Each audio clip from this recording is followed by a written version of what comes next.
आपने बहुत सारे लोगों को देखा होगा कि गाड़ी को सर्दियों में सुबह जल्दी गर्म करने के लिए वे गाड़ी का ऐसे हीटर ऑन कर लेते हैं इधर, और साथ साथ में गाड़ी का एसी भी चला देते हैं।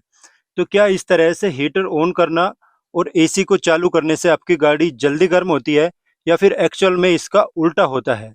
और सर्दियों में गाड़ी को जल्दी गर्म करने के लिए क्या हीटर चलाना चाहिए, या एसी भी उसके साथ में ऑन करना चाहिए?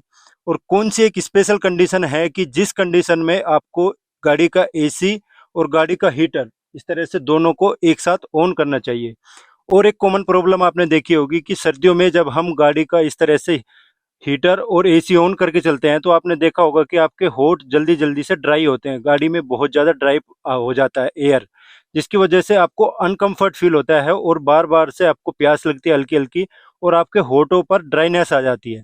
इन सब समस्याओं का क्या समाधान है, इन सब सवालों के क्या जवाब है, वो आज की इस वीडियो में मैं देने वाला हूँ।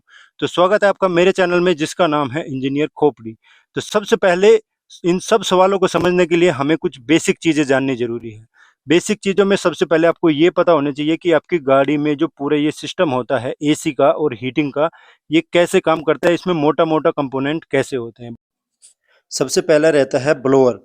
ब्लोअर एक फैन की तरह है जो एक तरफ से हवा को खींचता है और दूसरी तरफ फेंकता है। इसके बाद आती है कूलिंग कोयल। कूलिंग कोयल में अंदर की तरफ जो आप रेफ्रिजरेंट वाली गैस भरते हैं वो रहती है। ये गैस कूलिंग कोयल को ठंडा करती है और इसके ऊपर से जब हवा गिरती है तो वो उसको ठंडा करके भेजती है। आगे आता है हीटर। हीटर के अंदर की साइड में जो आपका रेडिएटर में जो आप कूलेंट डालते हैं वो कूलेंट चलता है जो इंजन से गर्म हो जाता है। ये कोयल गर्म हो जाती है उस कूलेंट से, और जब इसके ऊपर हवा गिरती है तो ये उसको गर्म करती है। इसके बाद आता है एक कंपोनेंट जो बहुत ही खास होता है जिसको हम कहते हैं ब्लेंड डोर। ये जो आप देख रहे हैं स्विच, जो आप ठंडा और गर्म सेलेक्ट करते हैं, ये जब आप इधर उधर मूव करते हैं तो एक्चुअल में ये उस ब्लेंड दरवाजे को या उस गेट को खोलता है, कभी इधर खोलता है कभी उधर खोलता है।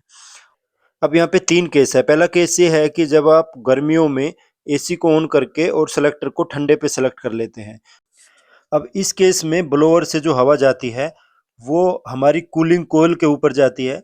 कूलिंग कोयल में अंदर की साइड में कंप्रेसर से जो गैस रहती है वो गैस घूमती रहती है जो उसको ठंडा करती है, और इसके ऊपर से जब ब्लोअर से ये हवा जाती है तो वो हवा ठंडी होके फिर ब्लेंड डोर पे जाती है, और यहाँ से ब्लेंड डोर से ये हवा जो ठंडी की साइड वाला जो डोर होता है, क्योंकि हमने सेलेक्टर से ठंडा सेलेक्ट किया है तो ठंडी की साइड वाला दरवाजा खुल जाता है और हमें कार के अंदर बैठे हुए ठंडी हवा मिलती रहती है। दूसरा केस ये है कि जब हम गाड़ी के एसी को बंद कर देते हैं और गाड़ी को गर्म करने के लिए उसको गर्म पे सेलेक्ट करते हैं, सिर्फ ब्लोअर चलाते हैं, उस केस में क्या होता है, यहाँ पे ध्यान देने वाली बात यह है कि अब जो हवा है ब्लोअर से वो एसी की कूलिंग कोयल के अंदर से नहीं जाती, बल्कि उसके ऊपर से सिर्फ टच करके जाती है, सिर्फ ऊपर से जाती है, अंदर से नहीं जाती है। फिर वही हवा हमारी हीटिंग कोर के अंदर जाती है, वहां पे गर्म होती है, और इस बार जो ब्लेंड डोर है उसका जो गर्म हवा की साइड वाला जो दरवाजा है वो दरवाजा सिर्फ खुलता है, और जो कोल्ड वाला दरवाजा रहता है वो बंद रहता है। सिर्फ गर्म की साइड से जो दरवाजा होता है सिर्फ वही दरवाजा खुलता है, जिससे कि हमें गर्म हवा प्राप्त होती है। और तीसरा केस ये है जब हम सिलेक्टर से उसको हीट पे सेलेक्ट करते हैं, होट पे, और साथ ही हम गाड़ी का एसी भी चला देते हैं। ऐसा करके हम दोनों काम एक साथ करते हैं। एसी चला के हम ठंडा भी करना चाहते हैं और हीटर चला के हम उसको गर्म भी करना चाहते हैं। इस केस में कैसे सिस्टम काम करता है, देखिए, ब्लोअर से जो हवा जाती है कूलिंग कोयल के ऊपर वो ठंडी होती है हवा, कंप्रेसर वगैरह गाड़ी का सब कुछ चल रहा होता है, ठंड कूलिंग कोयल भी ठंडी रहती है। लेकिन ठंडी होने के बाद जब ब्लेंड डोर पे वो हवा जाती है ठंडी वाली साइड से, तो ठंडी की साइड से जो दरवाजा होता है वो बंद हो जाता है, जिससे कि हवा वहां से आगे केबिन में नहीं जा पाती है। वहीं दूसरा रास्ता जो रहता है हवा का, जो कि कूलिंग कोयल के ऊपर से जो बस टच टच करके जाता है, वो ये हवा जब कूलिंग कोयल को टच करके आगे जाती है तो फिर ये जाती है हीटिंग कोर के अंदर, और वहां पे हीटर की जरिए ये गर्म होके, और ब्लेंड डोर का जो दूसरा दरवाजा होता है जिससे कि हमें गर्म हवा मिलती है वो खुला रहता है, जिससे कि ये गर्म हवा हमारे केबिन में हमको मिलती रहती है। ध्यान देने वाली बात यह है यहाँ पे कि ये जो हवा रहती है कूलिंग कोयल के अंदर से नहीं, बल्कि सिर्फ हमें जो उसके ऊपर से टच करके जाती है। इसका फायदा ये रहता है कि जब कूलिंग कोयल हमारी पूरी चिल्ड रहती है और उसके ऊपर सर सिर्फ टच करती है हवा, तो वहां पे कंडेंसेशन होता है। कंडेंसेशन का मतलब ये है कि हवा में जितनी भी नमी होती है, मॉइस्चर होता है, वो सब पानी की बूंद भर के टपक जाता है गाड़ी से बाहर, और हमें जो हवा मिलती है केबिन में वो ड्राई होती है, बहुत ज्यादा उसमें सूखापन होता है। इस ड्राई हवा की वजह से ही हमारे जो शीशे के ऊपर, विंडशील्ड के ऊपर फॉग होता है, वो बहुत जल्दी हट जाता है। यहाँ पे आपके मन में एक सवाल आ सकता है कि जो दूसरा केस मैंने बताया था, जिसमें कि मैंने खाली ब्लोअर बताया था कि हवा तो तब भी कूलिंग कोल के ऊपर से जा रही थी, तो तब कंडेंसेशन क्यों नहीं हुआ था, वो ड्राई क्यों नहीं हुआ? उसका रीजन ये रहता है कि उस केस में हमने गाड़ी का एसी बंद कर रखा था। अब की बार हमने गाड़ी का एसी ऑन किया है। गाड़ी का एसी ऑन करने की वजह से ये जो कूलिंग कोल है वो चिल्ड हो जाती है, जिसकी वजह से कंडेंसेशन होता है। अगर ये चिल्ड नहीं होगी, कूलिंग कोल ठंडी नहीं होगी, नॉर्मली होगी, तब फिर हमारा कंडेंसेशन नहीं होगा। और अगर कंडेंसेशन नहीं होगा तो हवा में जो नमी है वो उसमें बनी रहेगी।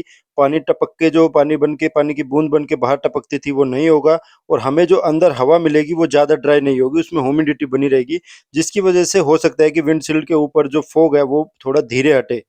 हालांकि अगर आपकी गाड़ी में ऑटोमेटिक क्लाइमेट कंट्रोल वाला फीचर है तो फिर आपको इतना सोचने की जरूरत नहीं है, क्योंकि ये सब काम वो ऑटोमेटिक खुद ही करता है, खुद ही ह्यूमिडिटी सेलेक्ट करता है। यहाँ पे आपको इस सवाल का जवाब भी मिल गया होगा कि अगर आप गाड़ी का एसी भी ऑन करते हैं और आप उसको हॉट पे भी सिलेक्ट करते हैं, तो आपकी गाड़ी जल्दी गर्म नहीं होती, बल्कि देर से गर्म होती है, क्योंकि एसी ऑन करने की वजह से पहले वो ठंडी होगी हवा और फिर गर्म होगी, तो थोड़ा कम तापमान होगा, बजाय इसके कि अगर आप सीधा ब्लोअर ही चलाएं, एसी ना चलाएं, तो गाड़ी पहले गर्म हो जाएगी। और सर्दियों में जो आपको बार बार गाड़ी चलाते समय प्यास लगती है या आपके होंठ सूखते हैं, वो उसका कारण भी यही रहता है, क्योंकि हवा ज़्यादा ड्राई हो जाती है, क्योंकि आपने एसी और ब्लोअर दोनों एक साथ में चला रखे हैं।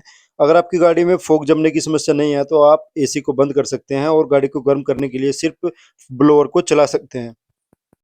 और लास्ट केस ये है कि जब आप सिलेक्टर को बीच में कहीं सिलेक्ट कर लेते हैं, ठंडे और गर्म के, और साथ में आप एसी को भी चला देते हैं, ऑन कर देते हैं, उस केस में क्या होता है, उस केस में ब्लोअर से हवा दोनों साइड जाती है। कूलिंग कोयल से भी हवा ठंडी होकर ब्लेंड डोर पे जाती है, और हीटिंग कोर से भी गर्म होकर हवा ब्लेंड डोर पे जाती है, और ब्लेंड डोर के दोनों दरवाजे, ठंडी वाली साइड, गर्म वाली साइड, थोड़ा थोड़ा खुलते हैं, जिस हिसाब से आपने सेलेक्ट किया है। और कार के अंदर आपको दोनों हवा का मिक्सर प्राप्त होता है, गर्म और ठंडी का। तो इस तरह से आपके ये सारे सिस्टम काम करते हैं, कैसे हीटर और कूलिंग कोयल काम करती है। अगर वीडियो में आपको कुछ जानकारी मिली है तो चैनल को सब्सक्राइब करें। कोई भी मेरा आपका कमेंट है वो आप कमेंट सेक्शन में आके बता सकते हैं। मेरे साथ आप बने रहे, इसके लिए आपका बहुत बहुत धन्यवाद।